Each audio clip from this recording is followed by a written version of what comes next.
Hey guys, couple weeks ago I showed you a snowstorm we were having.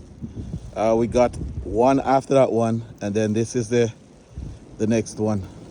It's pretty serious here. Um, it's been falling since last night, and the thing about it, it's not stopping until tomorrow morning. They say some places gonna end up with like 3 feet of snow. The area here where I'm living, they said that we should have like 2 feet, 18 inches to 2 feet. So we'll see. But this is what it's looking like right now.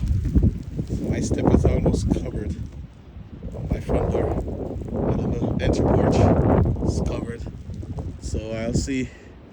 I'm not going anywhere. Just came off the road. But yeah, I just feel like showing you guys what's going on here.